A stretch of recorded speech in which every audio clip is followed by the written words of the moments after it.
Dyson's new flagship stick vacuum, the V16 Piston Animal, has some genuinely useful, innovative features, but it's not quite a slam dunk. My favourite feature is the onboard dust compaction, which maximises bin space and makes emptying a dream. Other upgrades include a quick-release tool mechanism that saves you from bending down, and an upgraded auto mode that's now clever enough to adjust brush roll speed as well as suction power to suit any situation. Unfortunately, everything is let down a bit by the new floor head.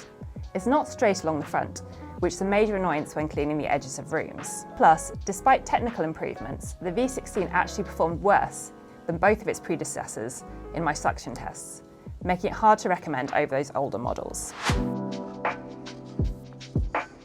The V16 Piston Animal was unveiled amid a flurry of Dyson launches in September 2025. It's predictably expensive, clocking in at £749.99.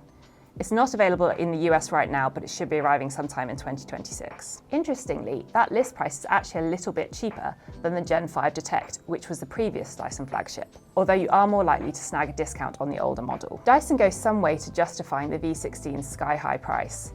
It looks and feels premium and has been meticulously designed and is packed with features, including some you can't find anywhere else on the market. That said, for many people it won't be worth that kind of investment. And for me, there are other Dyson vacuums that deliver stronger value for money. Design-wise, the V16 Piston Animal boasts a number of useful features, many of which are new within the Dyson lineup. Key amongst the new additions, and the reason for the piston in the name, is the compression lever on the dust cup.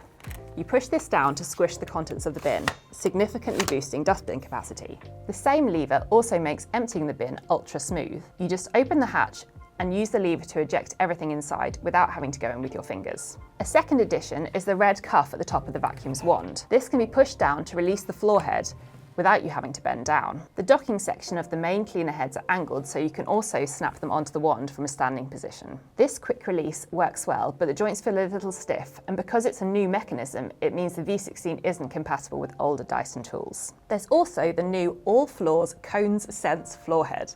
It looks very different to anything I've seen before. Rather than being tube-shaped, the rollers here are conical. The idea is that if you suck up long strands of hair, they'll make their way down to the small end of the roller, rather than getting tangled around it. This floor head is kitted out with a laser that lights up the floor and illuminates dirt that might otherwise be missed. The V16 switches on and off using a button rather than a trigger. That means you don't have to deal with the annoyance of keeping the trigger compressed during longer cleaning sessions, but for quick cleanups it does require you to keep both hands free, one to switch the vacuum on and off and one to hold it. Next to the power button, you'll find a small screen which is used to deliver information, including which mode you're in and how long you have left on the battery. More impressively, it'll also provide you with real-time reports on the size and number of particles you're sucking up as you clean. This works with the V16's auto mode, where the vacuum will automatically adjust suction and, newly, brush roll speed based on the kind of floor it's on and how dirty that floor is. The V16 is apparently the first Dyson vacuum to be properly connected to a companion app, which should provide cleaning summaries and offer advanced setting options. During my test period, there wasn't a whole lot to explore available though. So what's the V16 like to actually use? A bit of a mixed bag. In general use, it felt like this vacuum packed plenty of oomph. I tested out in a large house with hard floor, plenty of carpets, and a black spaniel, and it had no trouble sucking up impressive volumes of dust, hair, and dirt. The dust compression also meant I didn't have to make so many trips to the bin. I found the real-time dust reports as mesmerising as ever, and in auto mode, I could hear the power ramping it up and down as I moved around and onto different floor types. The idea behind this mode is that you can get a really thorough clean without wasting any battery, and it seems to work really well. Incidentally, battery life is excellent here.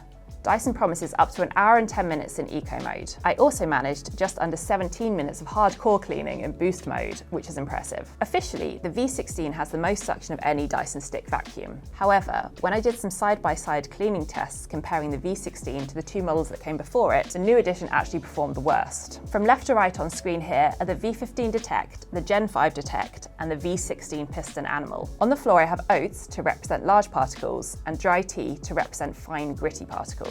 The V16 initially scattered the oats, then picked up most, but not all, on the return stroke.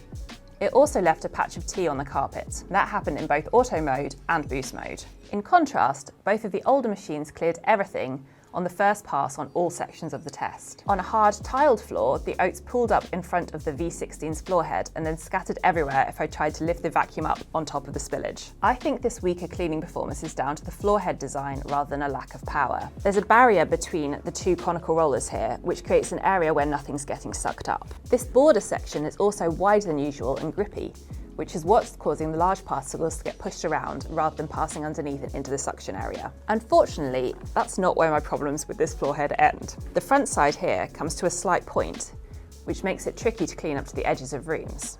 You have to go in from the side, and in spots where you can't do that, a thorough edge clean is almost impossible. The idea behind this floor head is that it's specifically designed to be great at dealing with very long hair, up to 25 inches long, in fact. I tested it out on my own hair, which is a little shorter than that, but still long. And I didn't end up with any strands tangled around the conical rollers. But here's the thing, I never had issues with hair tangling around the rollers on Dyson's old style floor heads either. Perhaps if you have Rapunzel-like locks, you'll see the benefit from the supercharged detangling on offer here. So, should you buy the V16 Piston Animal? It's not the Dyson vacuum that I would choose. I love the onboard dust compaction, advanced automation features and premium feel, but for me, the design of the floor head is a deal breaker. It's also difficult to recommend over the older V15 Detect and Gen 5 Detect, given that both of those vacuums provide better cleaning and are probably going to cost you less. You can read my full Dyson V16 Piston Animal review at TechRadar.com using the link in the description below, where you'll also find my latest home appliance news and opinions. If you have any thoughts or questions on the V16, I'd love to hear them, so drop them in the comment section below.